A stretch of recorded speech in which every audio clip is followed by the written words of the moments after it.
Well, that's a difference in lighting, isn't it? You look at the brightness of the one on the left and the one on the right. I wonder.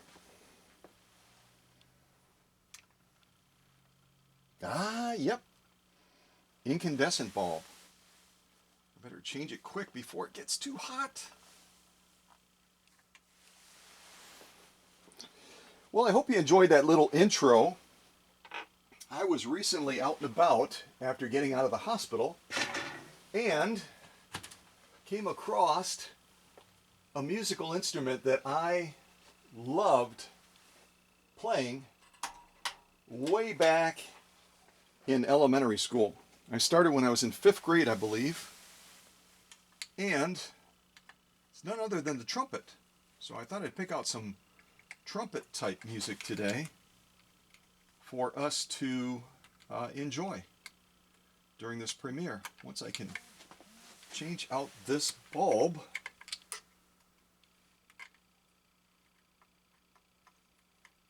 Like I've said before, doing something on camera and doing something in the leisure setting of your sewing space is very, very, very different. At last. That sure is a difference, isn't it?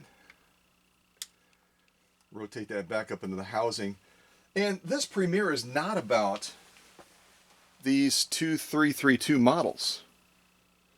Nor is it about this trumpet. And the trumpet is appropriate here because obviously George Michael Pfaff, who founded the Pfaff Sewing Machine Company way back when, was originally a musical instrument maker. So this trumpet definitely fits the scene as far as opening up with these two 332 models, which when you look at them, they're similar, but they're also very, very different. And I'll just point at some of the differences and some of the similarities. But first of all, I'll introduce these two machines. The one on the left is going to be heading to Conroe, Texas, to connect with Jane Cox, who's going to be using it for a variety of different sewing applications. The one on the right is going to be heading to Maynard, Arkansas, to Ann Kitchens, who does upholstery work.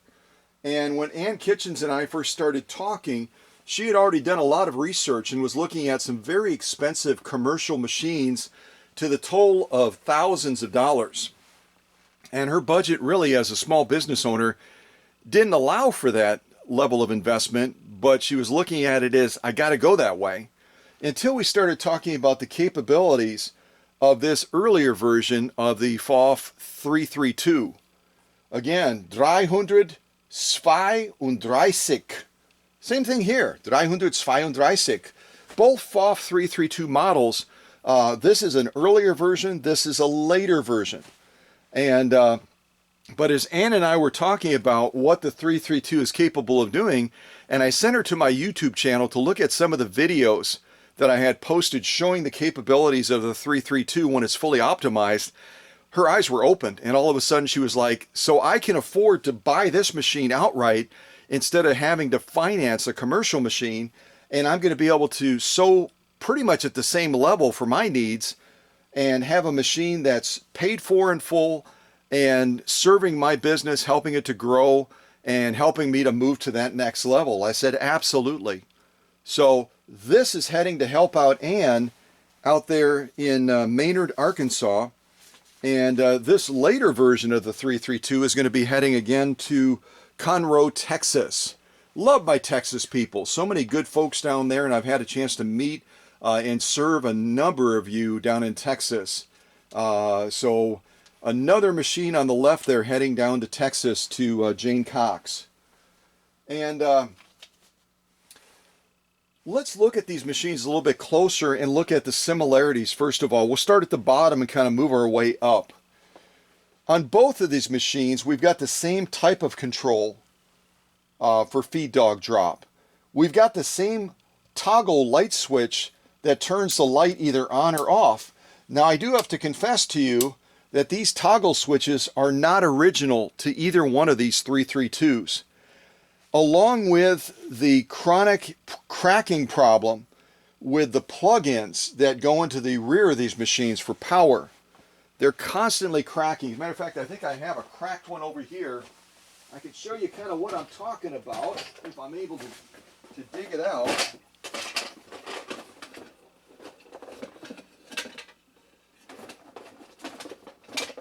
Well, actually, maybe I moved it. I think I did move it, actually. Yep.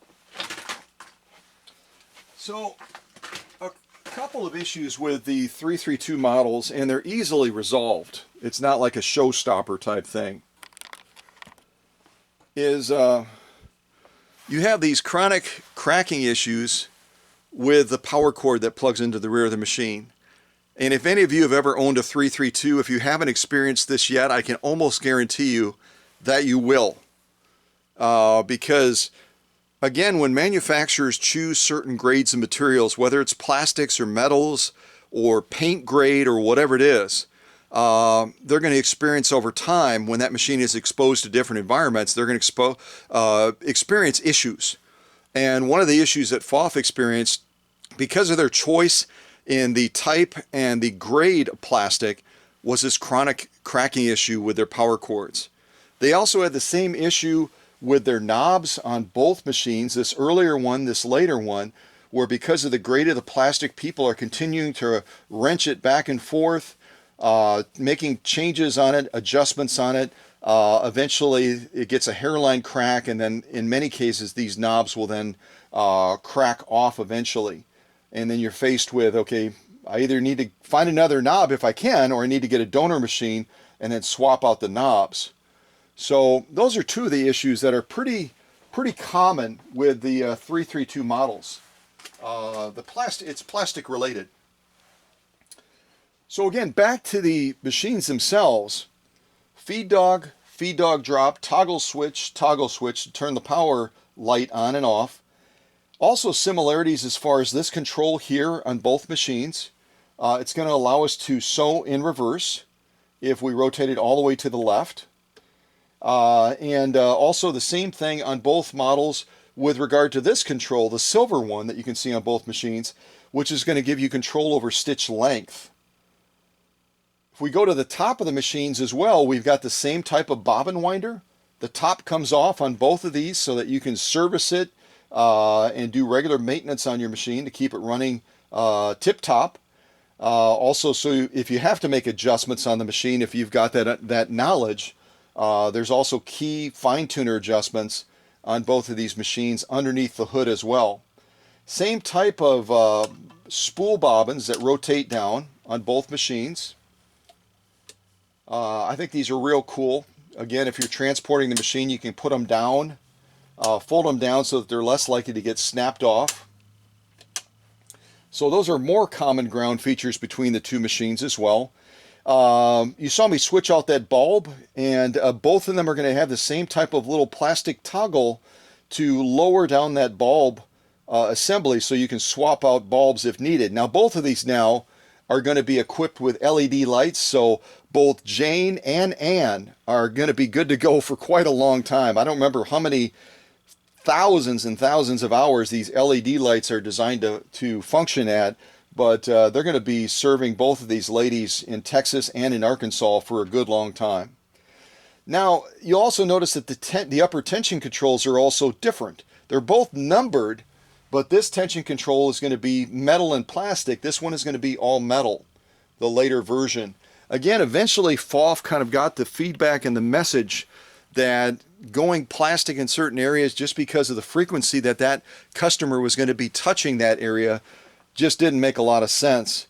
And in the tension controls, it's a lot easier to switch that out from plastic to metal than it is in certain other control areas where plastic really is the most practical application to have for that control area.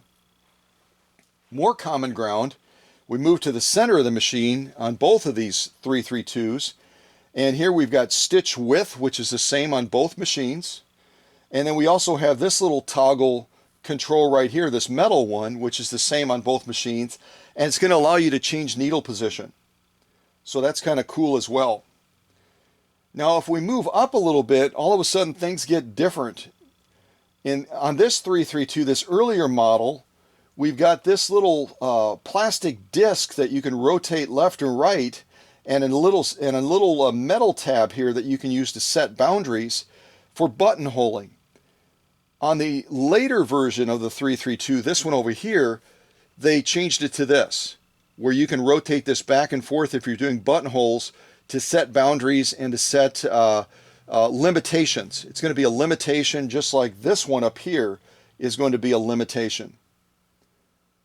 So all in all, the machines are pretty similar. Obviously, we have some of these other controls up here to access cam functions like this one, and then also this one underneath the cover that you saw me recently show you on my friend Sonny's machine that went back out to Pennsylvania. So this machine on the right is going to be mainly just a straight stitch and a zigzag machine, and then its later version of the 332 added more bells and whistles, where we've got a cam stack in there that's going to allow you to generate a lot of decorative stitch outputs that you saw me demonstrate on Sonny's machine. So again, this premiere is not even about these two machines, but both of these ladies are anxious to get these machines out to Arkansas, out to Texas, and so they said, we would love to have the machines premiered, but we would more love to have these machines get down to us just as quickly as possible. And with my hospital interlude and just a number of other things that kind of have delayed things, I've already done sew-offs off camera on both of these 332s. I'll look at Jane's first, just to kind of show you some of the stitch outputs. Again, this later 332 version had that enormous cam stack in there, and so you're able to generate a lot of these fun decorative type stitches. The earlier 332 that's going to be heading again to Arkansas over to my friend Ann Kitchens, again, is a straight stitch and a zigzag machine. That's pretty much the extent of what it does. But regardless, both of them are workhorses. They're both going to have comparable motors. They will have different owner's manuals, as you can kind of see in the shot. And this stitch card actually, if I were sending it, which I'm not, would not belong with Ann's machine. It would go with Jane's machine that's heading down to Texas. But again, I'm not going to be supplying a stitch card, so I'll just take that out of the picture.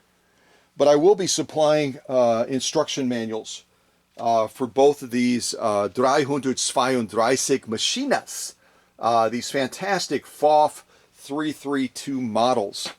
So it's just interesting as you look at these models just to see the evolution of a very popular model put out by this Western Germany sewing machine company, Pfaff, where you've got this earlier version that was really focused on workhorse, get it done, zigzag, straight stitch, etc. A lot of the same feature layouts as the later version that added that huge cam stack and gave a lot of versatility to that 332 model.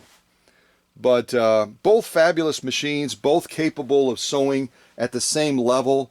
Just the one on the left that's heading to Texas can throw a little bit more fancy dancy stitches into the mix of things. So I just wanted to start with that because I'm not going to be premiering either one of these as a standalone premiere at the request of the customers. But also, even had they not requested that, sometimes I get such a saturation of a particular make and model on the channel. I like to kind of keep it fresh and keep it real. And I've got a lot of videos already on the 332 model. So that's another reason not to step out of that request area for the customers and just get these machines packed up and get them heading to serve both of these ladies, one in Arkansas, one in Texas. Okay, blah, blah, blah, blah, blah, blah, blah, blah, blah, blah. I should go back to trumpet playing sometimes, you know what I mean? Even though I'm pretty rusty in that area as well. But I love the fact that George Michael Pfaff, that founded this company, was a musical instrument maker. And kind of like Bill, and again, I don't know if Hans is into any kind of a music, space, whether he sings, whether he plays a musical instrument, whether he played a musical instrument when he was very young growing up in Norway. But I just delight in so many different musical instruments. The only one that I've owned that I've never tried to play, and actually, true confessions, ended up sending it down to my good friend Bill O'Rourke down in Florida, in Kissimmee, Florida, was a saxophone that I had in my musical instrument collection. Because I think Bill's a lot more likely to play that than I am. But between the trumpet, the harmonica, eventually the banjo, the piano, as you've heard me as well, share a little bit of that with you on this channel. Musical instruments, music in general, is just fabulous, isn't it? And that's part of the reason I try to incorporate it into pretty much what I do with these premieres as well. So let me see if I can get this screen to come back to life. Cooper Avenue is what I opened this with, that I kind of jumped in and played just a little bit of trumpet. And now we're going to play Antimatter. Antimatter, which is also coming up under trumpet. So with that said, let's get our focus off of these 332s and focus on the real purpose of this premiere, which is saying bon voyage to my friend Tony's final machine that's in the workshop right now, which is this Centennial Singer 1591. An absolute workhorse of a machine when it comes to being able to sew at all kinds of levels and also be able to do just a fabulous job with heavy grade sewing of all types. Get my foot controller down there so I can actually use this machine at some point. But I first of all wanted to share a little bit of history about the Class 15 machine with you. And I've done this before.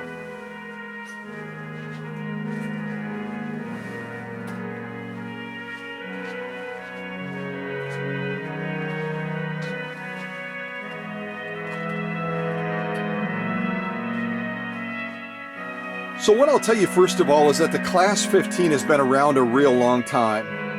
And there were also spin-offs of the Class 15 post-World War II that came out with all kinds of shapes, colors, and flavors out of Japan as well.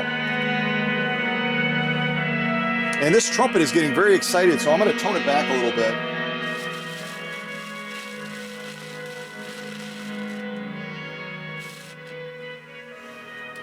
So the original Class 15 came out right around 1879-ish. There's some debate on that. And that was the 15-1, which had a spoked wheel on it and did not have an oscillating or rotary hook. It had what was called a long beak shuttle.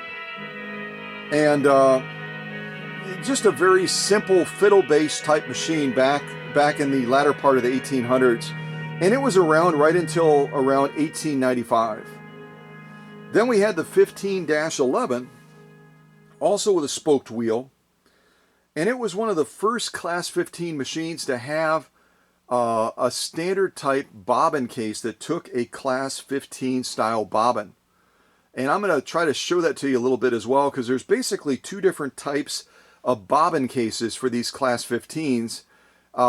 Technically three, I guess, but the main types are either going to be a bobbin case that has the little finger at the 1 o'clock position or at the 11 o'clock position, like Tony's machine.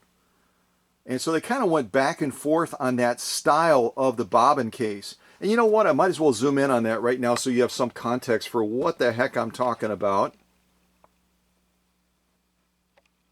So if you look at these two bobbin cases that are in my little magnet tray, you'll notice that the one on the left is the type that would be in Tony's machine. It's going to be a Class 15 style bobbin case. It's going to open up from right to left, and the little finger on top, this little thing right here. You can see the same thing on the other bobbin case on the right hand side. Again, the one on the left is going to have a finger pointing, if you think about it like a clock, it's going to be pointing at the 11 o'clock position on the clock. The one on the right, which would not fit in Tony's machine, but is used in a number of the other Class 15 machines that I'll read off to you, is pointing at the 1 o'clock position, if you think about it like a clock. So if you happen to have a Class 15 and you're looking to get a bobbin case for it, don't assume that every Class 15 bobbin case is going to work with your machine. Your machine may be set up like Tony's, where that bobbin case is going to have to point with the finger at the 11 o'clock position, or your Class 15 might be a Class 15 where you'll need that bobbin case that points at the 1 o'clock position. Or again, if you have the real early Class 15, the 15-1, neither one of these will work in the machine. You're going to need that long beak shuttle type system to snap that bobbin case in and to get that machine working properly. So the 1511 that came out after this very first 15-1, again, is going to have a bobbin case like the one on the right. Then we had the 15-22 that went back to the long beak shuttle type system. So again, on the 15, if you have a 15-22, neither one of the bobbin cases that you're looking at right now are going to work with that particular machine. Then we had the 1530 that came on the scene right around from 1894 until 1953. And that machine also, which is generally set up as a treadle, is going to have a bobbin case like the one on the right. We then had the 1575 come out, which was really kind of a cool innovation. It really had kind of a chiseled body to it. It was just a really sexy, good-looking machine. And that one is going to revert back to the type of bobbin case that Tony's has, with that finger pointing at the 11 o'clock position. And it's also going to, unlike the earlier model, the 15-30, the 1575 with that chiseled, sexy body is going to have the capacity to drop the feed dogs. So a real cool innovation that kind of stepped into the picture at that time with the Class 15 style machines. Then we had the 15-80 that also had a spoked wheel. And we went back again as far as the bobbin case that it takes, where it was going to be taking the bobbin case on the right that points at the 1 o'clock position. So back and forth, back and forth, back and forth, back and forth between these Class 15 models. Then we had the 1586 that came on the scene right around the 1930s until 1960. And it went back, it went to the same type of bobbin case as its predecessor, the 1580, with that bobbin case finger pointing at the 1 o'clock position. But on that 1586, again, a flip-flop thing, you could not drop the feed dogs on that model, the 1586. You could on the 1580. Excuse me, you could on the 1575. See how confusing this gets? The 1575, you could drop the feed dogs. The finger points at the 11 o'clock position, like Tony's machine. Then the 1580 with the spoke wheel with the finger pointing at the 1 o'clock position. You're not able to drop the feed dogs on it. And then finally the 1586 coming out around the 1930s that had that finger pointing at the 1 o'clock position. Again, you're not able to drop the feed dogs on that model. A lot of moving pieces here, folks. A lot of moving pieces. Then you had the 1587 that came out also in the 1930s to the 1950s. Instead of a spoked wheel, it had a solid balance wheel, and that finger is then pointing back at the 1 o'clock position again, like that bobbin case you're looking at on the right-hand side. And on this 1587, the feed dogs do not drop either. Then you got the 1588. Again, coming on the scene, 1930s, 1950s, back to a spoke wheel again, unlike the 1587 that had that solid wheel. And again, let's flip-flop again. On the 1588, instead of having that bobbin case with the finger pointing at the 1 o'clock position, you've got the finger pointing again at the 11 o'clock position like Tony's machine. And unlike its predecessor, the 1587, the 1588, you're able to again drop the feed ducts. They went back and forth, back and forth, back and forth, back and forth between the type of the bobbin case, where that bobbin case finger is pointing, whether or not it's a solid versus a spoked wheel, and whether or not you can drop the feed dogs or whether those feed dogs are in a fixed position. So again, a lot of pieces to follow, a lot of things to try to keep track of.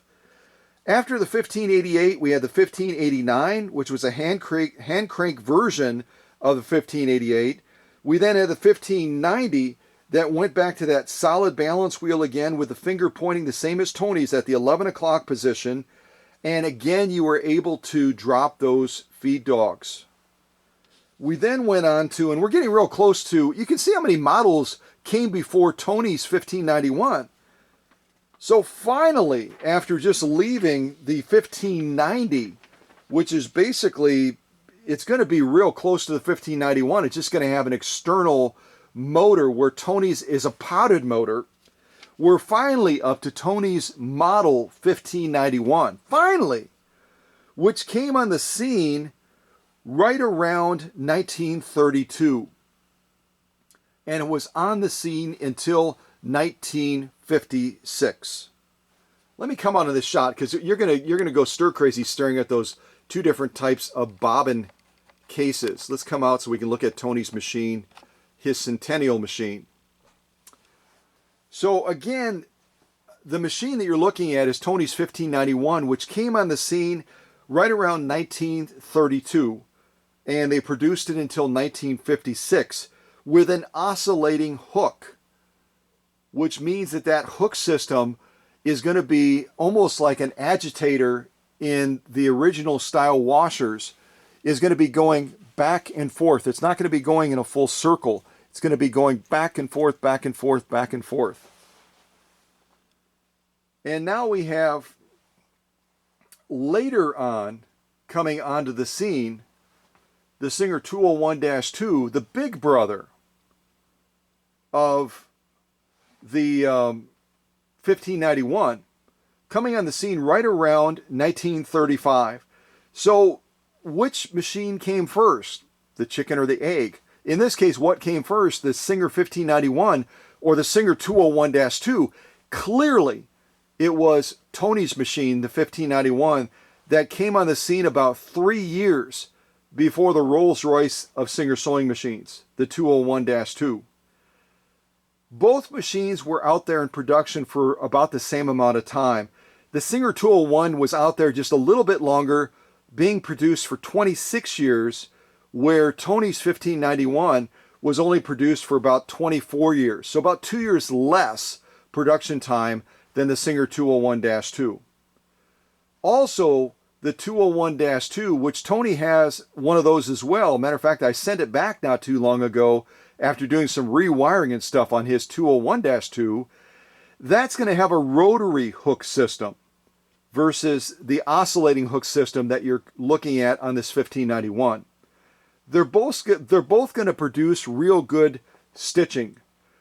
one's going to be a little bit louder, and there's debate on whether the 1591 is a little bit louder than the 201 or the 201-2 is going to be a little bit quieter than this 1591.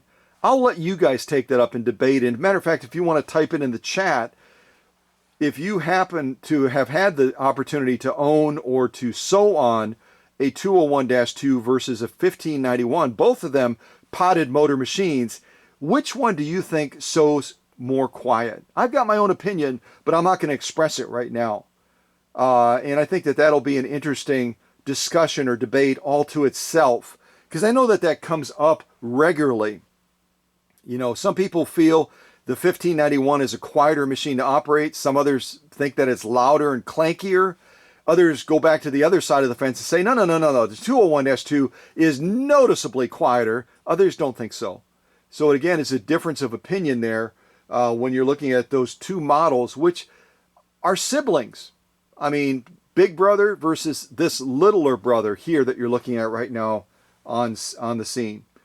Now, I'm just going to quickly rattle through it, because after the 1591 stopped being produced, right around 1956, there were a number of other Class 15 models that followed.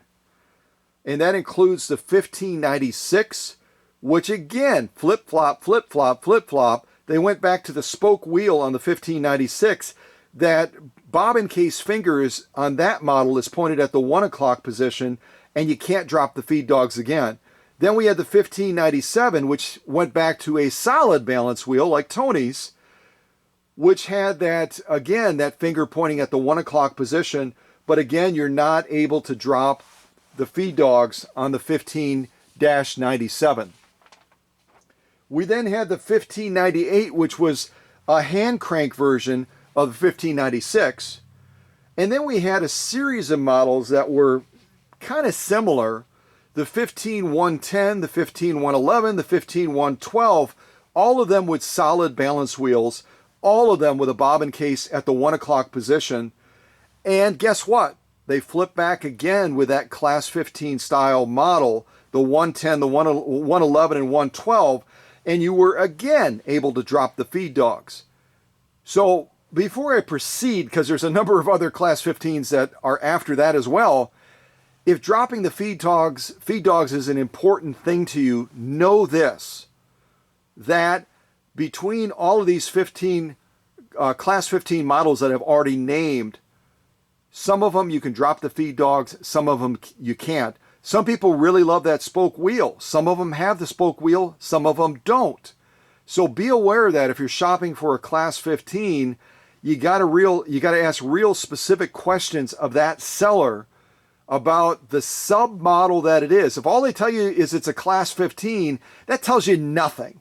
You know nothing at all, because there's so many different Class 15s. And that's where I laugh when I go sometimes and I pop by some of these blogs, and these people talk like authority figures, and they're talking about a Class 15 sewing machine made by Singer as if it's the only machine that was ever made by Singer that's a Class 15.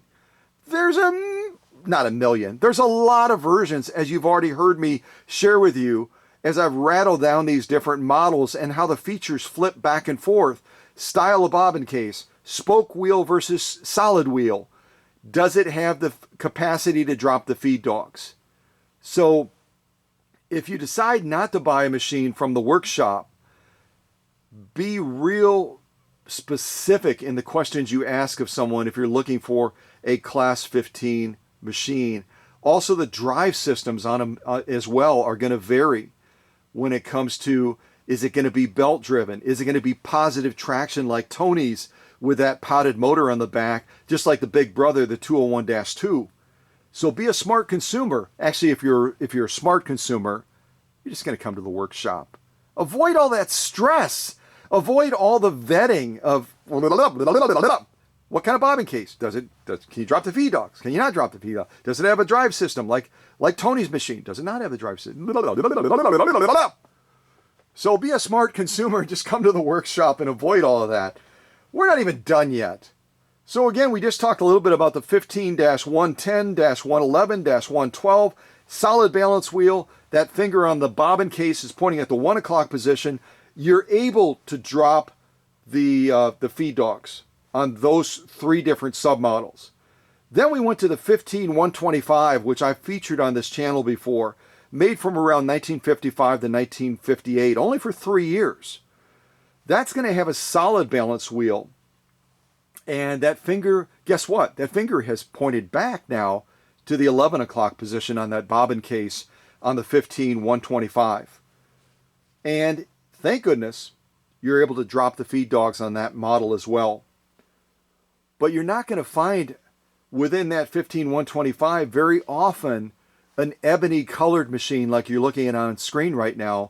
Most of those 15125s, many of which, pretty much all of them, came out of Canada, is going to be kind of a greenish color. So if you don't like green, don't buy a 15125 unless you're planning on getting it repainted. Then we went on to the 15-115, which was on the scene from around 1912 to 1935. And again, I'm doing these numerically as far as the sub models. Some of them, as you listen to the dating of the machine, they were on the scene pretty early. But again, because of the number that was associated to them, the submodel, I'm naming them much later in this sequence, delineating sequence of different Class 15 models put out by Singer. So the 15-115, again from 1912 to 1935, went back again to that spoked wheel. It was a full rotary hook, so a little bit of a change up there as well. And guess what? Another change up is on the 15-115, you cannot drop the feed dogs. So for freehand embroidery of that, you better get a darning plate or something like that in order to be able to enjoy that. And the 15-115 was set up mainly as a treadle, but then later also electrified. And I think that's probably enough to probably make your head spin and swim and literally come off of your neck with all of the different type Class 15 models that Singer put out over the years. Flip-flopping all over the place between the style of the balance wheel, the type of the bobbin case where that finger is pointing, and whether or not you're able to drop those feed dogs. And of course, the drive system as well. So again, if you're a real smart consumer and you're looking for a Class 15 model, especially after you see what Tony's can do today in the various sew-offs that we're going to do. And I've already done some off camera, as you can see if I zoom down to the needle. And I posted these on Facebook as well. I did a single layer of genuine cowhide. Nothing lightweight or easy peasy about that at all. Probably about 3 to 4 ounces of leather. And Tony's machine just done. What's next? And I mean, it got the job done so easily. And as I was fine-tuning his machine, I obviously was sewing off on some lighter grade type materials as well. But again, the 1591 has some real good presser foot clearance, which is real critical depending on what type of sewing you're going to be doing. Also, it has a modest, as you can see me demonstrating right now, it has a modest hyperextension as well that's going to give you even a little bit more of a leg up on getting thicker materials underneath that presser foot. And again, like all the other nuances of the Class 15 models, and I didn't even go there because I was already sharing enough information to probably make your head spin. Some of them have a hyperextension, some of them don't. So again, depending on your needs, wants, and desires,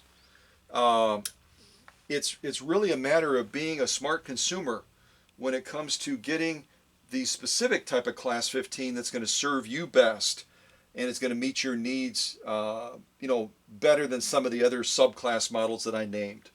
So I'm going to throw that leather to the rear, that single layer of cowhide that I did off camera, pick out a little bit more music, and then we're going to jump into some sew-offs on Tony's Centennial Singer 1591.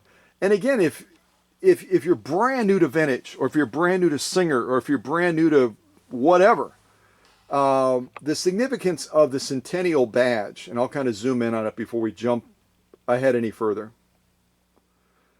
The significance of the Centennial badge is that right around 1951, Singer was I should come out on this a little bit. Right around 1951, Singer was celebrating its 100th year in the sewing machine space. And they decided to come out with a special badge mark to celebrate the fact that they had been in business for 100 years. And this is what that badge mark looks like, you know, in contrast with a standard type badge that would be on most of the Singer machines. And certainly they had other specialized badge marks as well that I'm not going to go into, you know, in any detail. They had one to acknowledge Chicago, San Francisco, and just a variety of other ones as well. And you can search those out on the web if you want to learn more about those other specialized badge marks. And this is original paint, original decals on Tony's machine. I should mention that as well. I did do a little bit of polishing on the machine to clean it up. It was very dusty, had varnishing on it and such, so it's looking better than it did when it came to the workshop, which is always my goal. Again, if you go to a local service center, you're not going to get that. If you walk in there and they quote their price for a full service on your machine, which again takes about 30 to 45 minutes versus my, on the low end, 6 hours, up to 12 hours, depending on the needs of the machine, for a complete general service and deep cleaning like I did on Tony's machine. Again, when you incorporate that potted motor, it adds many, many, many, many steps to getting that machine fully optimized and doing a proper service on the machine. Again, if you take a 1591 like this into a general service center, they're not going to do much of anything. Let's just be honest. They're not going to do anything with the potted motor. If they push on the foot controller and the motor turns, that's what you get. Don't throw a fit. But I go through the motor through almost 30 steps to optimize that motor to get it to where it needs to be. And there was an added step on Tony's as well, and I might as well share that with you real quick right now before I forget. Tony's 1591, when it came to the workshop, it did not have a foot controller. And the foot controller that I have matched with it right now is the original one that would have been with it, which you've seen on this channel multiple times. It's this Bakelite style foot controller with that awful little button that, depending on your foot gear, can be a nightmare to press sometimes. And I usually have the wrong foot gear on when I'm demonstrating a machine like this with this little button. And there are apparently different kits and stuff that you can attach to these Bakelites now that allow you to push that button more easily. Haven't done it. Haven't done it. I'd rather gripe about the button, you know what I mean? I think that's more fun. So, when it came to the workshop, when Tony's 1591 came to the workshop, it was set up with a controller like this, which is also 0.7 amps, just like the Bakelite one I just showed you. But it is a lot more. Excuse me. Forgot to silence the phone. It is a lot more difficult to work with because of the way that it functions. And I'll show you a little bit of that real quick. Although then I have to untie all of my stuff. I'll try to do it without untying my rubber band and all of that on there. And try to get this a little bit wider shot as well so we can look at it more easily. So this is what Tony sent with his machine, and it's designed to slide in and out. Typically, you're going to find something like this mounted in a table. It can also be adapted to be a knee-controlled machine as well. But the whole idea is you depress it using this bar right here. This bar is going to press against, and then it's going to actuate the foot controller, like you can see me doing right here. It's not quite as easy to use. It's not quite as practical as the Bakelite one. But Tony loved the fact that it was original. So what I did is I wired it up with a real simple setup where if he decides he wants to tie it into his machine, which he can do, he would take off this piece right here and then he would connect these two leads right here that you can see in the shot, these two leads, to the same zone points on this three-point zoing's not a real word. Maybe it is. It almost sounds Yiddish. On this 3-zone connector right here, you would connect it to the same one that is opposite of the motor. So on two of these zone parts, like on one and 2, you're going to have the motor, and then on 2 and 3, you're going to have the foot controller. And then I've got a real easy plug-in thing right here set up, where almost like a stereophonic type thing, he can plug the male part into the female part, or he can unplug it, and he could even leave this connected to the machine all the time. This knee controller, foot controller adaptation that goes into the table would not be active all the time, but he could very easily go back and forth if he wanted by just plugging these quick release plug-in points, in at his liking. That was really awkward, wasn't it?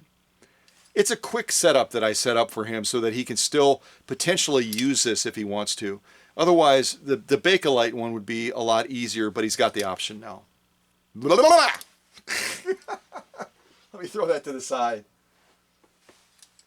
And again, if you don't remember Tony had been the one that out of Delphos, Ohio, he's an educator, works in the school system as a teacher. He had first of all sent me a Spartan, which is a 192K. Then he sent me a 201-2, the Rolls-Royce of Singer sewing machines. And this is the final machine that I'm taking care of for him, this 1591 Centennial version. Okay, what else was I going to share? Anything else? I think that's about it. We've talked about the unique bobbin cases. Tony's style is on the left. The other one is on the right that I rattled on that long list of. Yeah, we can just walk around the machine real quick. Although the machine is so simple and so straightforward to use, I don't want to insult anyone's intelligence, but we'll just go over it anyway, because if we don't know, right? So, right over here, we've got our spool pin for winding a bobbin. You'd put your spool on there, you'd bring your thread underneath this tensioner, you'd bring it up to your bobbin, you wind from back to front to get a couple loops around it, engage your bobbin winding assembly. Once it's done winding, it's either going to automatically disengage or you can just push it back up. And again, this has that kickback spring so that it pushes it away with the assistance of a spring that's built into the assembly. And it also keeps this bobbin tire from drifting down as they sometimes can and creating drag on the balance wheels. So the kickback spring is a wonderful feature for those machines that do have it. Right over here we have our stitch length controller. And this 1591 is going to have a range that's pretty standard for the Singer machines, anywhere from about 6 stitches per inch, where I have it right now, all the way to, if I bring it up to the fine, kind of the satin range right here, it's going to be sewing right at about 30 stitches per inch. And then if you want to bring it all the way to the top, you're going to be sewing in reverse. And this little doodad right over here is going to allow you to set parameters. Let's say that you want to be between 6 stitches per inch and 10 stitches per inch. You don't want to go any higher than that and make that stitch any tinier. Then what you can do is you can move it up to, say, right around 10. You can loosen this little thumb screw, slide that up, lock it back into place. It basically moves up and down like this at an angle. And then if I screw that into place, I'm able to go anywhere from 6 up to 10, but no higher. It's going to set that limitation on there. And actually, I got to move that down just a little bit further in order to actually get that result. And it's going to set that boundary on there. So it's not something that I typically would use, but some folks might find that feature useful. It kind of again sets those boundaries and parameters on the stitch length that you're going to be operating in most commonly. You don't see any tension control because it's on the faceplate, which is characteristic of the Class 15 design. And the threading on this machine is a little bit tricky. What I'll do is I'll come off the camera and I'll show you I'll show you after we do some sew-offs. I won't go into that right now. And then you've got the standard light on the back versus some of the earlier, say 99Ks that had the spotlight version light on the back of the machine. And there's debate on those spotlights as well, how well they work. But all lights require maintenance just like the rest of the machine as well. So, be aware of that. Because you might put an LED light in like you just saw me do on this Pfaff machine on the other workbench, but if that lens and the reflective, all light systems are pretty much going to have the bulb that slides in, and then across the dome of it, out of view, is going to be a reflective surface that's going to cause that light to push down and to focus it a little bit. If that reflective area on top is all crudted up and all nasty, as you'll see in some of the Facebook shots of Tony's, it doesn't matter if you put an LED bulb in or not, you're not gonna have optimal light for sewing. You got to do that maintenance as well, which on this particular model requires some disassembly. All right, this next song I'm going to put on so I can rest my voice a little bit is called The Light Within.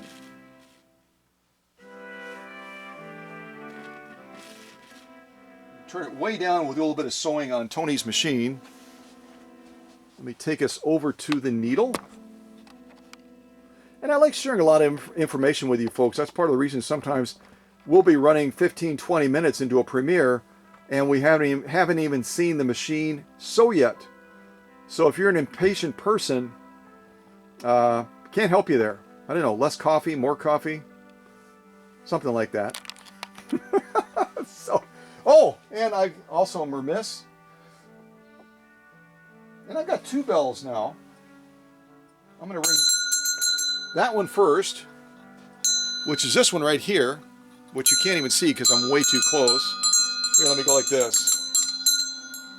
This is kind of a fun bell, isn't it? If you saw that recent premiere where Mr. Bean and Herr Obermeister boat jacked the pirates' boat and were buzzing around the Bay of Green Bay, this is the bell that I rang to signify the beginning of that class. This is my traditional kind of school bell that you've seen before. So we'll ring that too. And until I set them down there, continue to ring.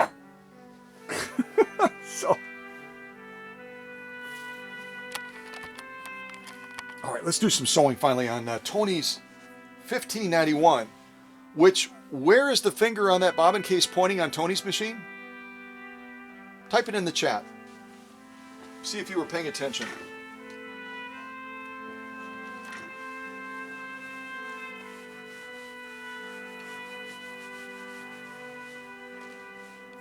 So this is a brand new material, and I was afraid I would forget the name, so I actually put the name on the top of it. I picked this up at a secondhand store. There was a little chunk of it. I thought I'd give it a try.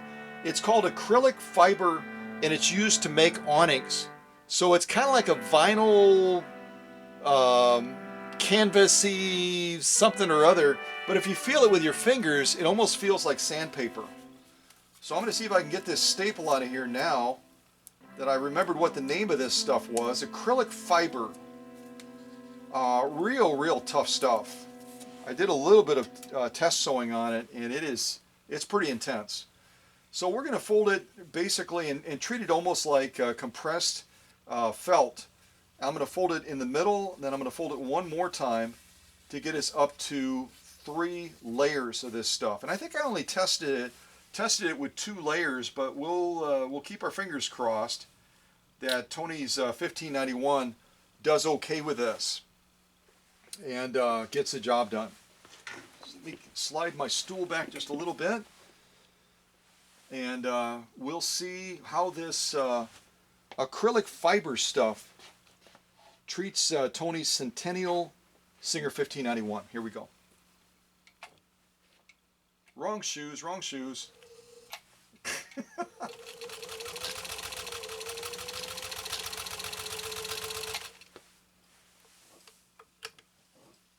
I just love the sound of the 1591. I really do. I have to say I have a little bit of a bias. It just has a dum dum dum dum dum dum dum dum type sound, kind of like it's just really serious about getting the job done. And if you can see this stuff, it's actually causing the feed dogs to kind of torque a little bit almost, because it's some super, I mean, if they're using it for awnings, duh, it's going to be super intense stuff. It really is. All right, let's go to the finish, and we are not going to close the box. Here we go.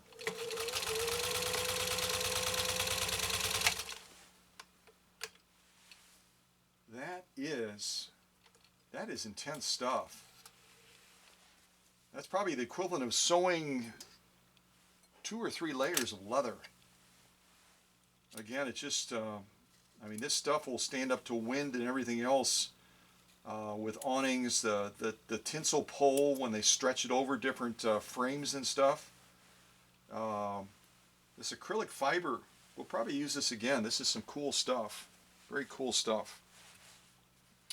Okay, so let's take a look at these stitches. Yeah, his machine did fabulous with this. And again, I didn't test it with 3 layers. I only tested it off camera, I think, when I first got this stuff, with 2 layers. So we just raised it by a layer, just like the compressed felt. Acrylic fiber, who knew?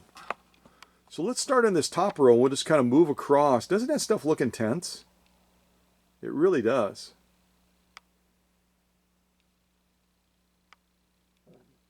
And again, I'm using a standard general purpose type needle. I'm not using a needle that would be more geared towards woven fabrics. But Tony's machine did just a fabulous job. It's, especially on this lower row, you can see that stitch line just presenting beautifully. And again, because it's kind of manipulating the feed dogs a little bit, if you see a little bit of a deviation as far as the orientation of the stitches, not the alignment of the stitches, it's because as I was trying to feed that material through straight, this acrylic fiber was just messing and saying, no, I don't want to go straight, I want to go this way. A lot easier when you go a shorter run like this on the side, and then once I got it on a path and I was able to direct the feed of that material, I did a little bit better until I got to here. Then I kind of went off course a little bit and then back over again. So really a cool material though, and if we look at the totality of the stitches, you'll probably go blind because of that pattern or stippling on the material design, where it kind of causes your eyes to go bug house a little bit. Now I'm turning around, we're going to take a look at that lock stitch. And I think that, you know, from my initial glimpse of it at the workbench, again, the lock stitch is just spot on. And as you go through unique materials like this, especially ones with a piercing threshold like this material, this acrylic fiber, you might have to make subtle adjustments on that tension in order to get definition even clearer. You know, here we had, starting at this stitch line, real consistent, and then as that material started to manipulate that needle, the thread, the feed dogs, here we have we still have a good looking lock stitch, but it's a little bit looser. You see that? Looser here, looser there, than over here. So if we were sewing a lot of this stuff, we would probably look at increasing that upper tension a little bit to have, as we're seeing right now in this lower row, we would have a more consistent stitch line as far as tension balance. But those are very, very good looking lock stitches. Again, going through 3 layers of this acrylic fiber. A brand new material that I'm showing you on this channel. So yeah, that's the only thing I would note. Kind of look from the side. Ugh. That's the only thing I would note is if I were sewing a ton of this stuff, if I were using this 1591 of Tony's to do sections of awning, which you could certainly do. It's, I mean, the worm gears and everything are all metal on this 1591. It's got that very strong, now fully restored potted motor, but right around 0.6 amps is what Tony's machine peaks at, if I didn't mention that yet. If I were sewing a ton of this awning material, especially if I went up even a layer higher, if I were doing 4 layers instead of the 3 that we did, I would increase that upper tension when I was sewing this material. And then when I would go to other materials, cottons, even leathers, I might back that upper tension off a little bit, just to make that that lock stitch pop and have that stitch line even more defined than it is now. Again, remember when you're sewing material, that lock stitch is always going to be a more difficult stitch to define because you're working against that thread having to be sucked back up through that hole that needle made against gravity, against the normal, kinetics of the action of that needle stroke. So sometimes you've got to give it a little bit of an edge to pull up with a little bit greater force, depending on the material you're sewing, the number of layers, to define that lock stitch. Upper tension controls the lock stitch. Bobbin case, whether that finger is pointing at 11 o'clock position like Tony's or 1 o'clock position like a lot of the other class 15s, is going to define that top stitch. So bobbin case top stitch, top control, upper tension control, lock stitch. Blah, blah, blah. Oh boy, if I could just untie my tongue, huh? So again, first time we've sewn this acrylic fiber stuff used for awnings. Very cool stuff. Again, if you look at it from the side, that's what we just went through. I got my screen the wrong way. And I've got my camera unlocked, as usual. Blah! Hold on a second. Lock in place, I command you. Okay, there we go. So, this is what we just sewed through. And again, this is going to have kind of a composition of almost what you would expect from a vinyl or a canvas. It's kind of the dark side of both. If you combine canvas and vinyl together, and you want to say, okay, if we combine canvas and vinyl together for making awnings, what would it be? Acrylic fiber, like this stuff. So Tony's machine did a fabulous job. You can look at it from this side as well with 3 layers. The level of thickness, excuse me, the level of thickness that we're talking about, no easy task at all, but a definite pass. So I'm going to throw it to the rear along with that leather I did off camera, and we will continue to move forward. Might pick out a little bit more music for us. There's got to be like pollen and stuff in the air right now. My throat has just been feeling a little bit odd. And I was just tested for coronavirus, so don't go there. It's not coronavirus. It's junk in the air, basically. So we just played The Light Within, and now we're going to play a song called Dover. Dover.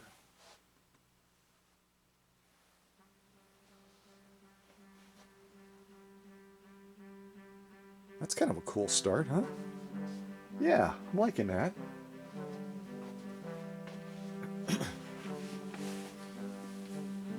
Okay, what should we sew next? Why don't we lay down a little bit of stitching on this genuine cowhide. Actually, no, I stand corrected. This is not cowhide. This is protected full grain leather. They look all the same sometimes. They're so close depending on how they dye them and stuff. So what I'm going to do is, since I don't have a roller foot, I'm going to do a little bit of sewing in a circle with Tony's 1591. And we'll just see if we can lay some stitching, kind of a catacomb around and around and around as we're sewing that particular material.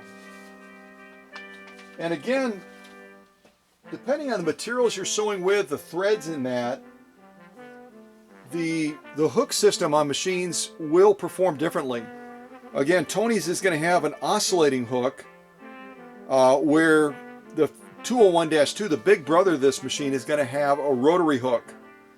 So we'll see how Tony's machine does on this protected full grain leather as we go around and around and around and around with my funny slippers. All right, here we go.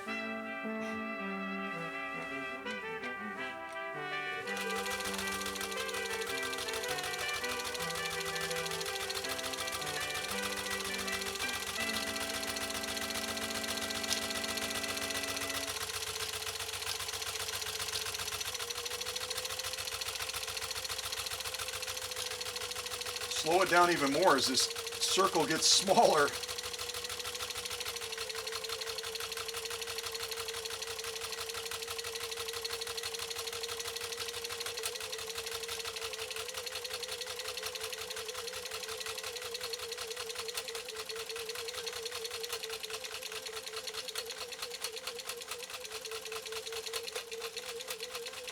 All right, that's enough.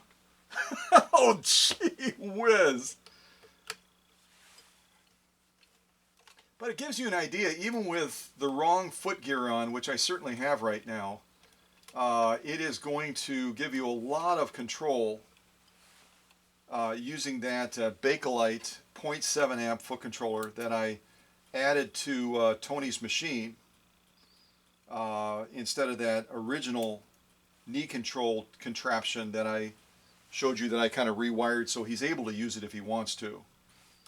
And of course I sewed over my thread. Let me see if I can get some of that debacled over here. I'll do my best. Oh my gosh. Yeah, I sewed over it several times actually. But you'll still be able to see the stitching.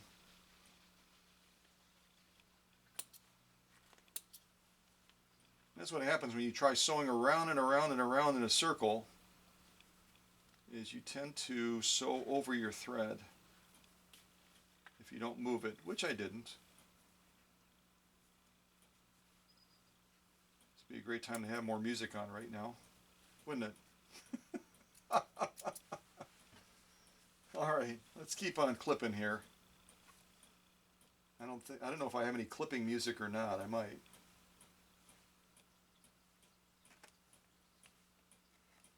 There we go. That's not totally awful. You can see a couple little areas where I didn't get the thread completely clipped out of there, so it'll look a little bit unkept. But we'll be able to see those stitches. You'll be able to see them clearly enough. You'll be able to see how beautiful Tony's machine just did with this single layer of protected full grain leather. One more little thread there that I'm trying to go after.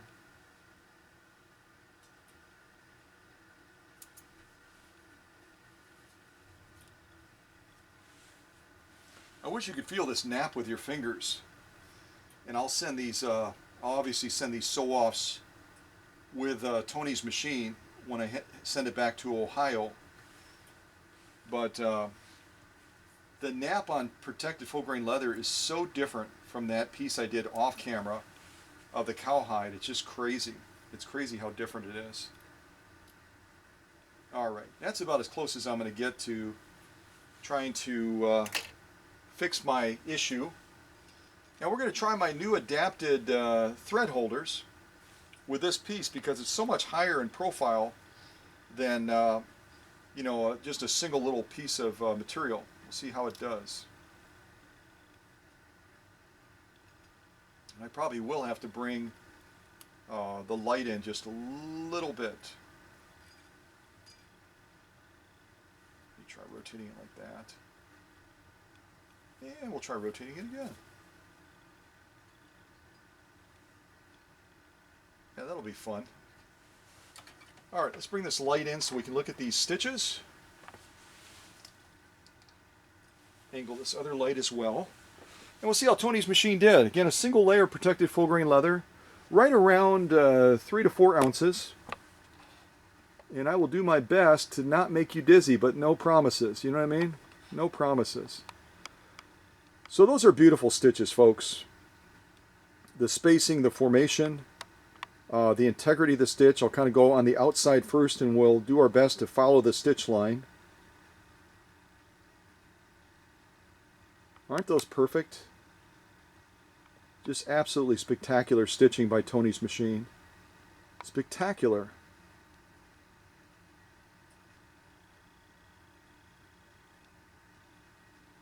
Doing my best to follow them, folks. Doing my best.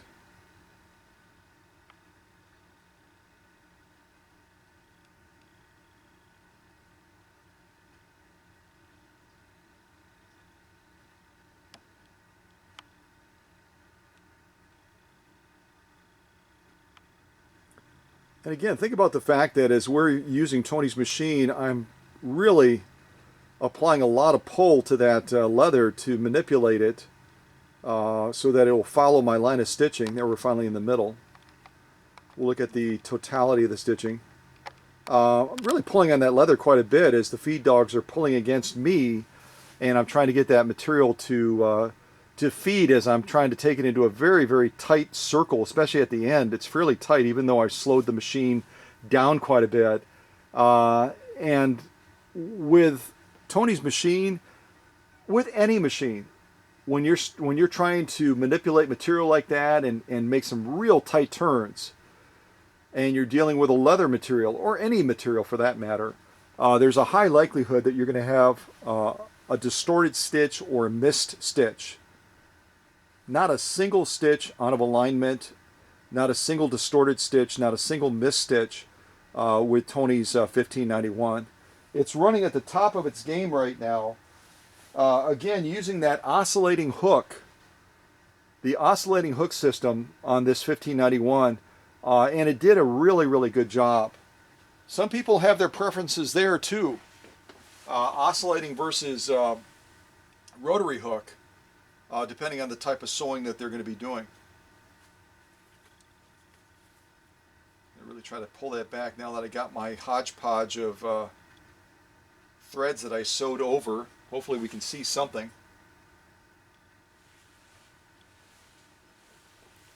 All right, let me put a little bit more music on as we're looking at the lock stitches on this single layer of protected full grain leather. So that was called Dover, the last one. This is when the ash settles. When the ash settles.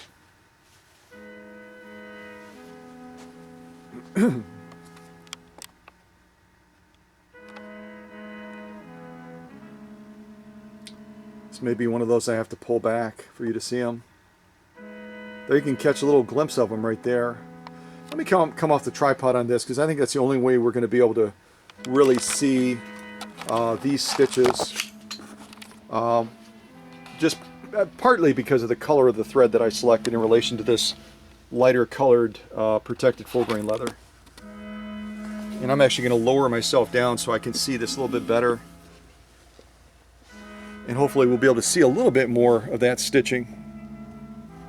And actually I'm going to angle it even more so we can look at it. So this again is our excuse me, is our lock stitching. Single layer protected full grain leather.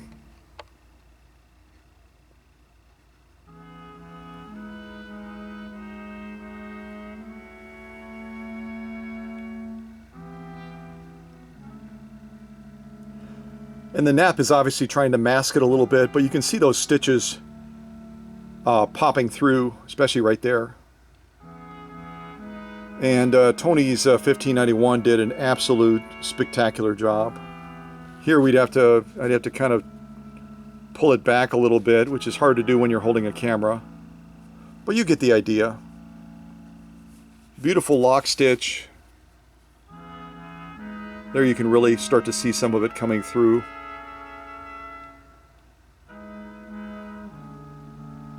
Lock stitch is spot on. Top stitch you can see clearly because you don't have that nap factor.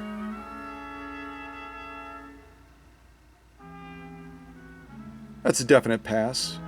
A definite pass. I'm going to throw that to the rear as well with the acrylic fiber and the single layer of cowhide. And let's move on to the next sew-off. I don't have a lot of sew-offs left because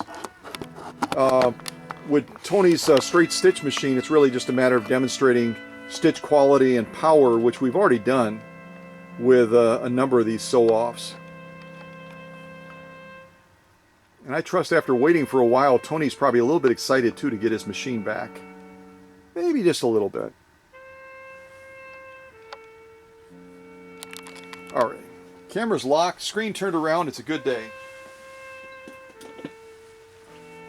Alright, let me move this sew-off holder to the rear, and I'm going to go ahead and wipe off the bed a little bit. Certain leathers, again, they just shed like a dog or a cat. And I'm pretty persnickety when it comes to liking to have that bed area clear of all of those little droppings.